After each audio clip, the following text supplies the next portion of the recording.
This episode of the Inferno is presented by Pearl River Resort.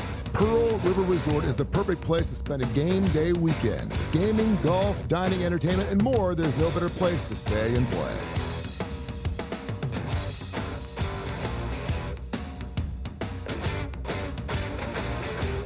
Today's episode rundown is brought to you by Legacy Credit Union. Legacy Credit Union, the official credit union of UAB. The Inferno starts now. Woo! Trent Dilfer will join us here in just a few minutes. Mark Ingram, the UAB athletic director. You got a little burr under your saddle today. You're a little spry. Yeah. Is it a 2 martini lunch or 3? Well, we're not going to talk about that yet, Tony. Okay, it was a 4. UAB sports update. We'll get to that. Here comes the Green Wave 3 and 2 at Protective Stadium. And, of course, all in the family or all in Trent Dilfer's family, or all in Mark Ingram's family, or all in Tony Curry's family. We'll go all in the family, Archie Bunker style, a little bit later on in the show right here. And again, brought to you by the fine folks at Legacy Credit Union. Legacy Credit Union, the official credit union of UAB. What's going on with them gold and green booger bears? Get after athletics all around the horn coming up here next. Trent Dilfer here, head football coach of the UAB Blazers. I want to tell you about my friends at Legacy Credit Union. Legacy began as University Credit Union in 1955 and remains committed to UAB faculty, students, alumni, and fans. Not only do they support the Birmingham community, but they are also proud sponsors of UAB and UAB athletics. Visit LegacyCreditUnion.com and find out why you should become a member today. Andy Kennedy, he is the head coach of the UAB Blazers basketball team. I cannot wait for them to. By the way, Eric Gaines, is he coming back or not? No, sir. No, for sure. Yes. Okay. I read something this morning before I got it because I like to do a lot of prep here for the Inferno. I want to know what I'm talking about, but I had read something that he may be back, and I'm like, what? Where'd you read that? I don't want to say now because I don't want to throw this. Okay, maybe I need to check on something. It wasn't bro. Not to my knowledge. It wasn't bro Bible. We got basketball coming up, and so Andy Kennedy will be joining us here in the studio. And now you'd think that we'd have Andy in during the football season and then Trent in during the basketball season because they're busy, but not UAB. They're top of the line. They're like, hey, listen, we got to make this happen. And I do want to thank Trent Dilfer for joining us this past Saturday on ABC's 3340. He had 11 o'clock kickoff, and we were actually on to 11 o'clock. We have a deal going on with SEC football because ABC now covers that, but he was fantastic on ABC's 3340 this morning. I asked the question, what's the hardest job you've ever had? And he said, he goes, I don't think anyone's ever asked that question. And I may rephrase that question when he joins us a little bit later on the show. What did he say? He said the UAB job is the hardest job he's ever had. Yeah. I said high school coach. I didn't throw in being a dad because we know being a dad's the hardest thing. You just have a lot more constituents at the college professional level. football. Yeah. I mean, he's had a lot of jobs. Yeah, there's hard. It's just different kinds of hard. Like being a pro athlete, the exercise is hard, the competition is hard. But you don't have to worry about fans or faculty or, you know what I mean, ownership or administration or, boards or whatever, fundraising. There's none of that. This week in Blazers Athletics, brought to you by Pearl River Resort. Why don't we love that place. Do you have that thing done yet? We're So going down good. there, aren't we? Are we going down there and rolling some bones? You know, my name is Tone the Bone. I can roll some bones now.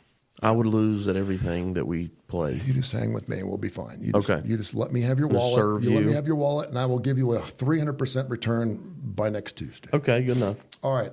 Let's talk about this week in Blazers Athletics. What's been going on down there in the South I want to tell you something. David Lilly, our new men's soccer coach, beat Louisville on the road last week. We are currently ranked 3rd in the conference in his first year. I know I've talked about that here on the show before. I'm so happy for him. He's such a good guy, and he's doing such a great job. We finished dead last. We did not win one game last year. We're currently in 3rd place in the conference with basically the same team. And, again, when you're around him, you just can't help but love the guy. And Lisa Mann, our ladies coach, she's got us in 4th place, so they're playing well, and I'm really excited about that. That's been a lot of fun. So volleyball's got a game Friday night. Then, of course, we got the Tulane game at high noon on Saturday. Yeah, and obviously Tulane, they've lost 2 games, but the 2 reputable two big-time opponents, and they were in the games in Oklahoma. You know? Yeah, they were. Yeah. And I think I actually had them. I have a pick line. I think I had them plus the points in the K-State game. So they came up a little short, but yeah, another formidable foe, and we're going to have Trent coming in here in just a few minutes. So we'll talk about exactly what. Yeah, they're explosive. You know, like throw it deep.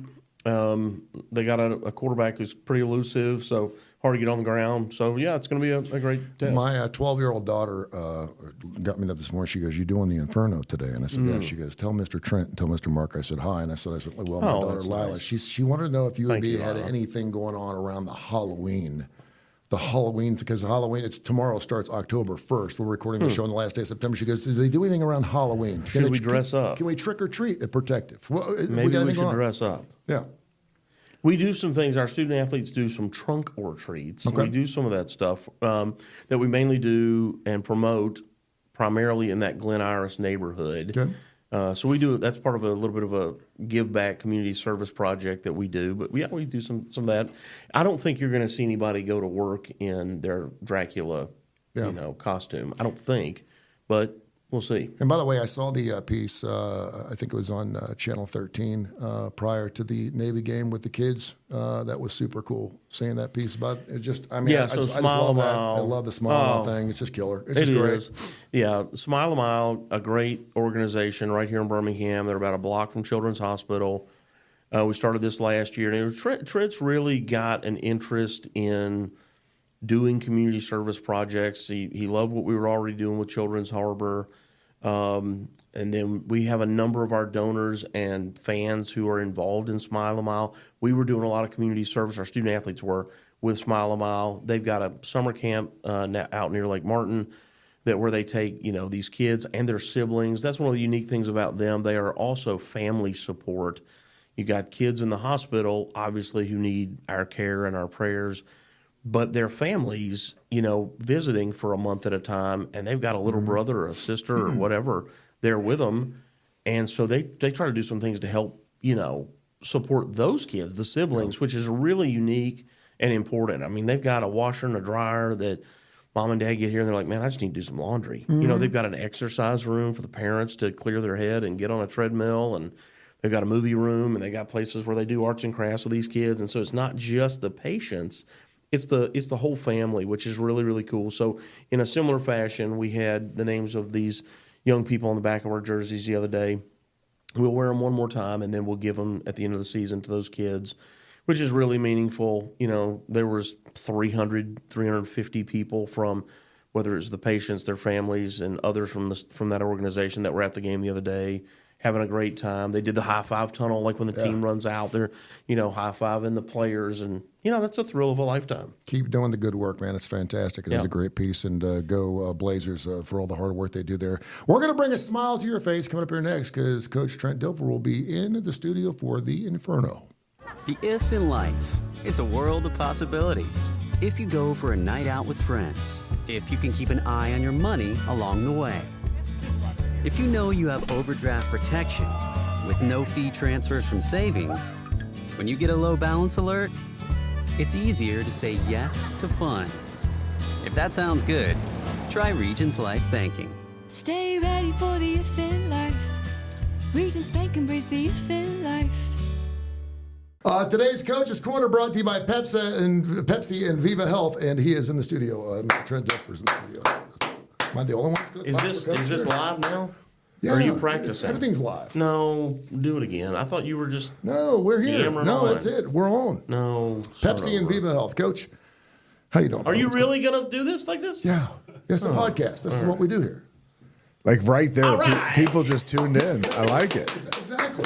I like it. See, I always thought the best TV, the best radio, the best podcasts were when you had a conversation and people were like, Are they they're on TV? Yeah, I don't do know. They know they're on radio? Like, and when we do these focus groups at ESPN, and people would say that. They'd be like, I like it when they're just talking to one another, and I'm not sure if they know it's actually being recorded or not. So I have this podcast called I got this. It's good TV. I got this podcast called Students of the Game. It's these 3 college kids that talk about college football, right? And so they get in. That's a good idea. Their show's like 45 minutes long. And so I usually leave the studio, and I'll come in after about the 45-minute mark. And so I come in the other night, and they're talking, and they're rapping, they're dropping F-bombs, and they're just cutting up on each other. And it's being each recorded. Other. And it's great. Yeah, I record everything. And so I can't tell if they're doing the show or they're finished. And so finally, one of the guys looks down, he's got his head down. So I say, you guys done? He's like, yeah, dude, we've been done for 15 minutes. We're just talking. And I said, this is golden here. This is great stuff. I said, you guys ripping on each other was fantastic. Well, what do you think Pat McAfee's the biggest thing in TV right now? I mean, because that's what he does. He sits there and he chops it up with his buddies. He's really smart. He's charismatic. Yeah, and I got a mouth on me. I'm a radio guy, but we don't need to be dropping F-bombs. No, I'm not saying that part of it. I'm just saying the temperament of the show, and it was created this way, was just, hey, a bunch of us are sitting around talking about things that other people are talking about. Let's let him in on the show. And he knows what he's talking about. He does. You know, you can do whatever you want. You can be goofy and funny and stay on the table and take your shirt off and do all that stuff. But if you don't know what you're talking about, you don't get any of my respect. But he knows what he's talking about when it comes to football. So you got to give it to him. He does good. And I think even Coach Nick Saban's starting to get used to him a little bit, sitting next to him. Well, he's respected by people that are respected. That's the other thing too. Like when you have your Schefters and your Sabans, and the people that come on his show are people that everybody in the industry respects. I mean, that's a lot of gravitas for him. Speaking of College Game Day, you were on our show on ABC 3340 this past week. Thank you very much for joining us on the starting lineup. You We're looked from really 10:30 good. 11 o'clock. Did I? You look fantastic. The shorts was a tough, I walk in there and they're in slacks and I had shorts on. I was a little self-conscious. We got to be the host. It might have helped. We have to kind of look good. But I didn't, you see, I kind of was insecure. Now you're making it worse. I got a lot of insecurities right now, Mark. I don't need my AD to make it worse. You were fantastic. We did ask you the question, what's the hardest job you've ever had? That was an email that I got through Tony Kurre Radio, info@TonyKurreRadio, and you mentioned that the UAB job was probably the most difficult thing you've done to this point. It may be a little bit more difficult after this past week, but I will tell you this, I consider us friends, despite the fact that I don't know a lot about you. We haven't had dinner yet, but we will, and I know Mark. I've known Mark for a long time. I'm also a host of this podcast, and not to mention a host of a lot of other shows on Tony Kurre Radio and the Inferno here. But more than anything, I'm a fan. And I love what you're doing, and I love you as a person, and I love you as a Christian, I love you as a family man, and so that's where I'm coming from today as we talk about what's going on with the UAB football team. Obviously, things aren't right, and we're not winning at the clip we want to, and so I am not a bitch and moan guy. I'm let's fix it guy. So tell me what we're trying to do Molly, to you're fix going it. to have to edit that out. No, this is it's not a family show. Tell me what we're doing to fix it. That's all I want to know. Well, I mean, every week it seems like you try to fix something and then something else creeps up. And that's part of the hard, and I think hard's a good thing. I think too often we interpret when something's hard as everybody goes, oh, that's a bad thing. No, I think some of the best things come out of hard situations. It's hard to redo a roster in 21 months, right? And Mark saw it from jump, like, hey, make it your program. Well, okay. Well, then different types of players, different backgrounds, different temperaments, different size metrics, different traits, different coaching styles. It was really hard to move on from that defensive structure that had been so successful. But it's not what we do. It's not what we know. It's not what we'd recruited. And they no longer had players that could run that mint structure. For those that don't understand, that odd structure defense. So we moved into a 4-down world because that's the type of players that we were able to recruit. Yeah. Offensively, you're talking about a team that was a run, 2 protections, some play action pass into a pro style. So that was hard, teaching them new ways of playing football. Again, the other style is a very good style. Yeah. It wasn't our style, right? So there's those challenges. Can you explain real quick, back it up, because I've had several people ask me this question, and obviously I've been doing radio long. Decipher, tell me what's the difference between this regular style and the pro style. When people say we're going to have a pro look, what does that mean? Multiplicity. It starts with run concepts, pass protection concepts, route concepts. We're asking them. So last week was our lowest volume play call sheet, and we had 120-ish plays up. Wow. We've gone into games with 200 plays. The old regime would go in with 40 plays. So you're asking learning. Yeah. We teach, one of our philosophies is immersion. So we immerse them into a large volume of learning. Let's call it, on a scale of 1 to 10, we give them a 9. And we don't our philosophy is that kids can learn more than we give them credit for. So if you give them a 9 amount of information, if it falls back to a 6, well, that's a lot more than a 3. Yeah. And a lot of people are just teaching 3, 2, 3, 4. They're teaching 5th grade math. We're trying to teach them calculus. Now, if they do algebra out of it, we'll be successful. Same philosophy I used in high school. So that's hard. You know, just the challenges of Group of 5 football. Everybody, it's hard, right? You're recruiting against Auburn and Alabama and Mississippi State and Ole Miss and Georgia, and Vanderbilt's coming down. You're losing players to Vanderbilt. And, you know, so you go through whole recruiting cycles where whether it's portal or high school, and you're building your team with this vision of this player, and then the last second they go to somewhere else, and now I wouldn't call them leftovers, but now you have a different player that you're bringing into your program. So you got to make sure that the temperament of those players are the same. None of this is excuses. This makes it fun, right? Then you have injuries, and you lack depth at this level. So you're starting with one player, and then you're getting to a different player, and that player is probably a lesser talented player or younger. Maybe it's not talent; it's just age. Coach turnover, like this, is something I don't talk a lot about because I think people take it as excuses. But I've lost 18 coaches to either Power 5 or the NFL. 18. It's a lot. In 20, it's almost once a month. Yeah. You know, I lose my chief analyst, the guy that's directly responsible with me, like my right-hand man, I lose him to the Titans in training camp this year. So I'm planning for him to come back. Next thing I know, he's coaching for the Titans. You know, he's your offensive line coach to the Packers. I can go on and on and on. And, you know, so there's that attrition. So you're bringing new people in the building. You're having to teach them your ways. Well, great people. I wouldn't trade any of my people for anybody, but they're new. So they're learning new things. You know, it's a lot going on, and it's all what makes me wake up in the morning with the hair on my arm standing up. But it's all hard. I told him, he asked me something about this, and I said, I think one of the things that's really hard too, you're talking football, and then I think there's just all these different constituent groups. You know? Like you got me, you got our department, you got the university, there's faculty, there's staff, there's institutional leadership, Alabama system, board of trustees, community, students, like there's just all these different groups of people, right? That also layers in what makes all that. So I think there's this feeling that fans out there think that coaches and players don't feel the pain of a loss. And I'm here to tell you that it hurts. People say that? It's hard to believe. It's like, do they not care? People like don't say that. These players. Well, you know how fans are. Fans. You don't think these players, it's killing them. So how's your football team doing? Yeah, and I didn't answer your question. I don't want to sound like our politicians where they never answer the question. The question, the answer, and I'll move on to your second question. The answer is you control what you can control. So if our depth of a route isn't right, you go back on teaching the depth of the route. If the not staying square and pass protection is good enough, you work on staying square. If not filling the C gap and using your hands is good enough, you just keep working on the things that you know are time-tested and true to fix things. You just keep fixing on them. And then at the same time, you got this dynamic when you're losing, right? Whether you're 4-8 or 1-3. The dynamic, as I explained it to my building yesterday, was we all just got shipwrecked in the middle of the Atlantic. We're all sitting out in the ocean, right? And we're going to drown if we stay in the ocean. And then there's these lifeboats that are kind of hanging out there. But the problem with the lifeboats is they're going out. And there's this island that you see that you got to swim against the current, but you got to go get on the island to save your life. So you're dead if you stay in the water. You're dead eventually if you go on the lifeboat because it's taking you out and you're going to die of starvation, dehydration, or the sun's going to kill you. But we can stay alive if we all get to the island. Okay, so let's swim to the island. Who wants to swim to the island? Everybody raises their hand. Here's the problem.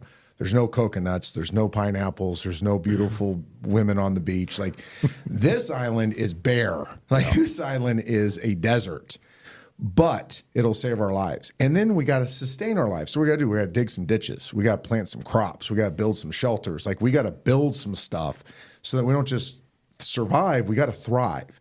Now, who wants to go to the island with me?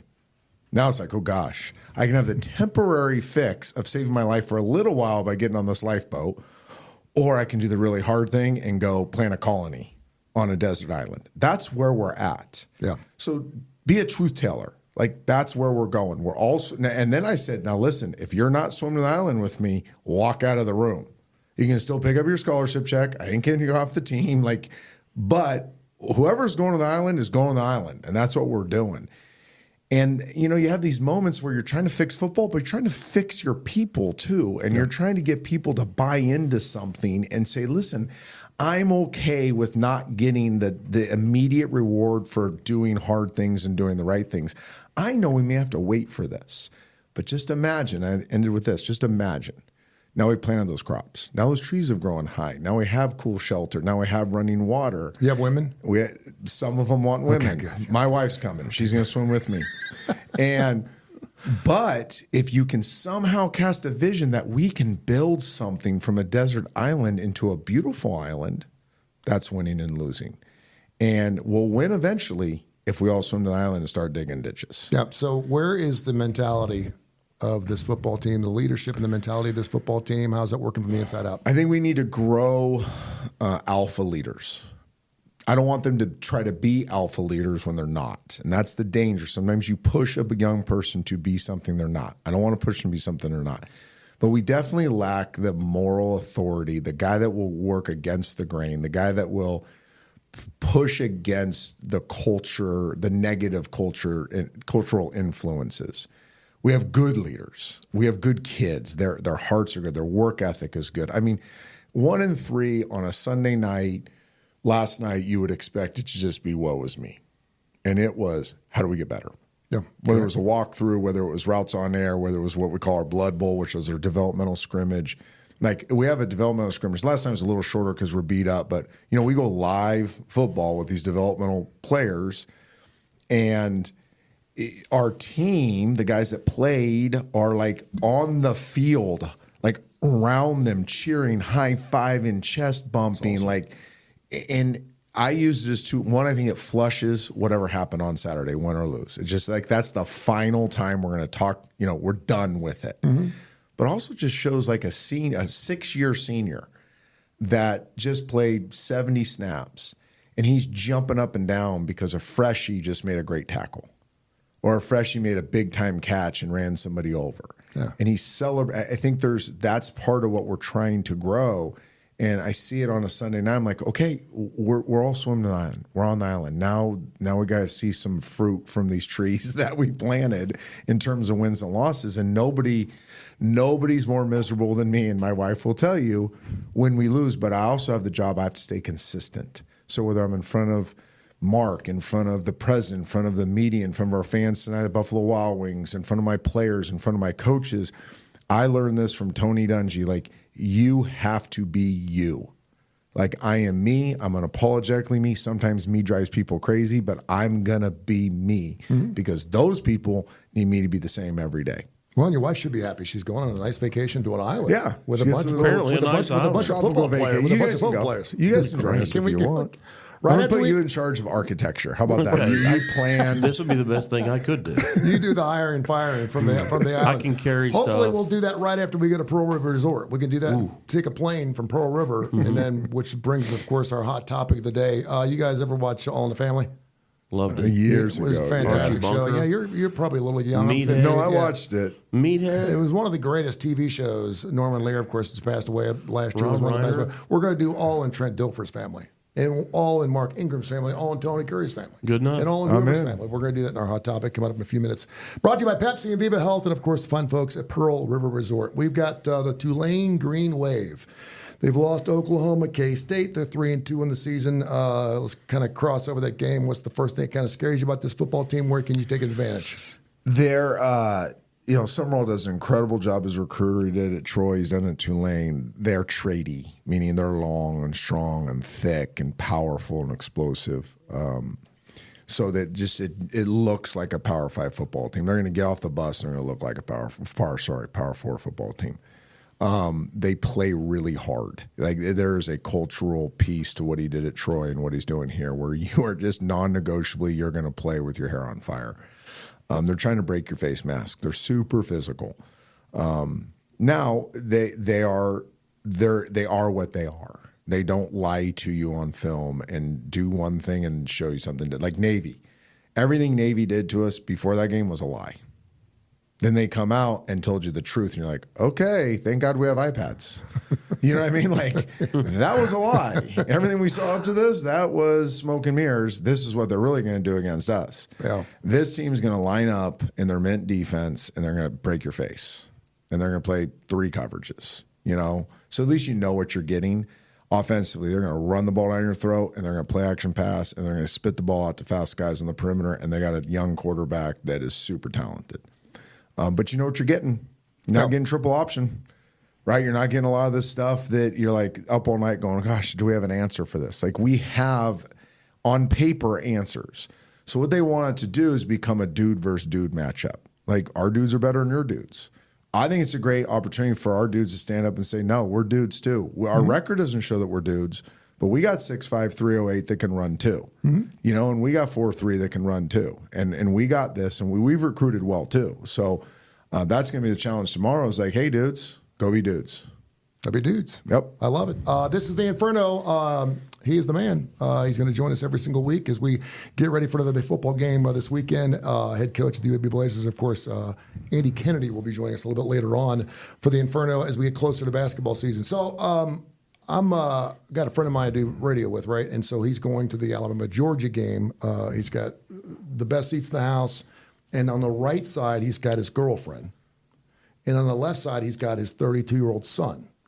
The girlfriend, they've got buildings at Georgia's campus named after her family. Oh, wow. Okay, that's how black and red she is. And then his son spent 7 years at Alabama. And he's so, right in the middle of this. So I said, why would you want to put yourself in that predicament? Because obviously you can't make both sides happy. Now, I'm a guy and I'm single, so I'm thinking to myself, you know, I love my son. It's unconditional love. I want to make her happy because I'm going to be going home with her, not him. So there was that course of about 49 seconds or whatever where Georgia got up a point and then Alabama came back and scored again. And so then I'm over in Clemson. You know, my son goes to Clemson. Mm-hmm. And I fully support my son. And I'm like, you know, there's some huge football games on. I said, you sure you want to go to this Clemson-Stanford game? Squad about East Stanford. Coast versus West Coast.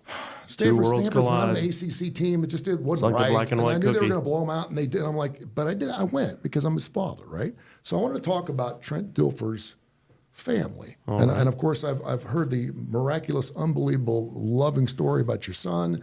I know about your daughters. I've done a little research, and I know I've seen your family multiple times. Sure. I have 2 sons, but I wanted to know how much of your life. How much of your professional life, how much of your coaching styles and things do you share with your grandsons or your daughters, or how big of a part of the life when you were on the road? I'm not sure how old they were when you were in the pros, but how often are they part of that?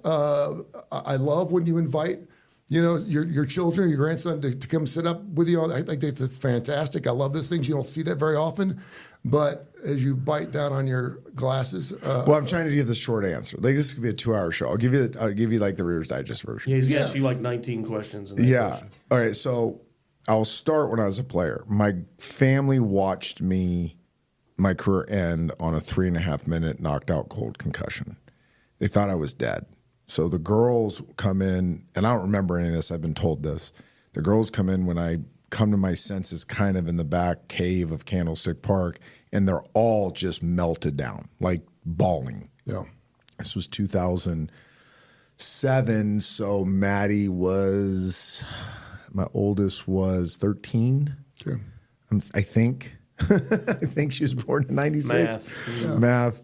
So like 13, 10, 7. These little girls staring at you, bawling. And that's why I didn't, you know, I had this opportunity to get into management in the NFL, coach in the NFL, and the decision was made rather quickly that they've chased me around. They've watched this. It's my job to chase them around. It's my job to be home. So I'm gonna take a job where I can actually be home. In NFL management, you're never home. NFL coaching, you're never home. College coaching, you're home very little. So that was the decision to go to ESPN. I think that shaped the rest of my answer, which was my TV career. They thought it was okay. Like, they didn't realize that, you know, millions of people were watching whatever I said on TV. Were you more famous on TV than you were on the football team? 100 times more. I can see that. And 100 times more recognizable. Well, they see your face. You don't have a helmet on. Yeah. So they were more caught up in what color tie I wore than what I said, you know? And it was cool for them because I would red eye on Saturday nights. Yes, I'd miss Sundays, but Sundays for a junior high school kid is pretty much go to church, catch up on your homework, see some friends, right? So they were kind of busy on Sundays. Monday they're at school. They had a practice. And then I was either home, you know, private Monday night or first thing Tuesday morning because I'd gained the 3 hours going back to the West Coast. So I'd like go to lunch, see them at lunch, pick them up from school, whatever on Tuesday. So I was very involved in their lives. When I went to Lipscomb to coach, my youngest daughter, Delaney, who was in high school at the time in Texas, she said, Dad, I'm all about this if I can be a part of it. I want you to teach them what you've taught us. And that was kind of like the same, wow. that was the line of, what's that, line of demarcation that I decided, okay, I'm going to coach like I parented because I've had affirmation from my daughters how I had parented. And part of that was transparency. Part of that was honesty. Part of that was admitting my faults when I was wrong. I think that earned a trust level with my kids so that, you know, when they asked me a question, they knew I was getting the truth. Hey, you're awesome. Okay, they could believe they're awesome. Or no, that is not our standard. Okay, I believe he's telling me the truth. I think I'll coach hat, which John Gordon wants me to write a book about, which came really from my daughter, which was I was always dad first. I was daddy to girls. Because Maddie had told me, Dad, you just need to always start with being daddy. Sometimes we just need to throw up on you. Verbally throw up on you, emotionally throw up on you. You've lived this, right? And you got to own it as daddy. We'll ask you to be coach. So we had this coach's hat, and I'd physically put on a hat. And they knew great. Now the deal was whatever they asked me, I'm going to answer as a coach. And there were some brutal conversations like, quit your whining, quit being a little brat. You know, be a better teammate, work harder, you know, whatever it is. And they would own it because they asked for it. So when I went into coaching, I kind of took that style. And part of that's, you know, building your staff, building your players. But I always realized that I got to answer to Delaney because she's the one that was watching me. And she's still to this day, hey, how'd team meeting go today? You know, what'd you do? Like, what are you trying to do to get better? Hey, how are you going to get them back? You know, how are you going to get everybody to the island? Nice to have somebody checking. So she's literally vetting my coaching style. Now, she is coaching now. She's a first-year coach in Madison, Alabama, coaching girls volleyball. And I said, are you doing it my way? She says, no, I'm finding a hybrid of how you do it and how I want to do it because I'm dealing with girls, you're dealing with boys. But I have taken a lot of how you've parented us and applied it into my coaching. And so we talk a lot. My oldest is kind of out of, but no, she's a parent. And then the middle's playing professional volleyball. So this one's really interesting. The middle one, Tori, you know, she played for one of the great college coaches out there, Danny Blessboom Kelly at the University of Louisville. And I call them the two Dans, the two assistants. So I have actually stole a lot from them. So I picked Tori's brain a lot about what they did at Louisville because they went to the Final Four. They produced multiple All-Americans, including my daughter. So I've kind of picked her brain more, and I've called those coaches on some different things. Even though we're in different worlds, there's some principles there. Tori's more empathetic with this because Tori's been on really good teams or she's been in a building program. And right now in professional volleyball, they're building something at Columbus. We're building something at UAB. So Tori and I kind of talk about like a lot of culture stuff, a lot of right kind of fit stuff, like these esoteric conversations about building something where Delaney's more like, what'd you do? How'd you say it? What are you doing today? What's your practice plan like? Like, how are you getting after them today? Like, you know. Do they have coaches' hats like you did? I don't know if they're doing coaches' hat. I'm doing dad hat. I'm gonna get me a hat on the way home today. Yeah. Just like I want to play that card. So they're very involved. Long. I'm trying to make that short, but they're very, very involved in and very invested in what we're doing, and they're the biggest UAB fans in the world because their daddy's the head coach. It's fantastic. I love it. You want to add anything to that, Dad? Because I've seen you with your kids everywhere. And I've asked you, I think I've asked you on the coach's chair several times because I see you have to go to everything. You have to go to the badminton thing. You have to go to the football game. You have to go to the volleyball thing. And I mean, every time I go somewhere, I see you at those things. And I know you bring your family with you. But my kids were always really busy. And if they didn't have their own thing and I was going to a soccer game or a volleyball game or whatever, a lot of times it's the only time I would have to spend with them. Yeah. You know, so I might say, hey, come with me to this if they didn't have homework, you know, as they got older. But they just grew up in that. They didn't really ever know any different than that. Yep. They've come. There's nothing they have not attended. The Inferno is brought to you by Pearl River Resort. We're going to wrap it up right after this. Are you getting sacked by monthly fees on your checking account? Trent Dilfer here, head coach of the UAB Blazers. Legacy Credit Union's everyday checking account can get you back in the game. No minimum balance, no monthly fees, and get paid up to 2 days early. Check out LegacyCreditUnion.com for more information and apply today. Legacy, the official credit union of UAB. Back at you, Mark Ingram, of course, the UAB Athletic Director, Trent Dilfer, the UAB head coach. I'm Tony Kurre, your host of the Inferno. We do this show every single week. This is originally supposed to be a show with you and Andy, and it will be. We're going to have you both in here at the same time as we get close to the basketball season. But thank you for being so candid. Wishing you the best. Got full support of everything in this room. Obviously, your fan base is rooting for you, and hopefully we get a big win against Tulane this week. High noon. Yeah, high noon. Should be good, and it's a home game. UAB always plays well at home, so get after, go down and get your tickets, and hopefully the weather's going to be fantastic, feel a little more like fall, something like that. And it'll be October. Hopefully that flips the script. Yeah. Whatever it takes. It'd be nice if it didn't rain. It'd be the first game of the season it didn't rain. Really? We had an hour-long storm delay at the first game. It was 60-mile-an-hour winds blowing tents over. And then Saturday against Navy, before the Navy game, it was this misting rain that was not part of the forecast. It just rained all up until kickoff. And it rained on our parade. It was crazy. But we flushed it. We're ready to move on. Let's get after it. Thanks for listening. We'll do it again next week right here on The Inferno. This episode of The Inferno is presented by Pearl River Resort. Call on an early weekend and head over to Pearl River Resort, where it's always no work and all play at Silver Star, Golden Moon, and Dancing Rabbit Golf Club. And be sure to catch the big game excitement at Timeout Lounge.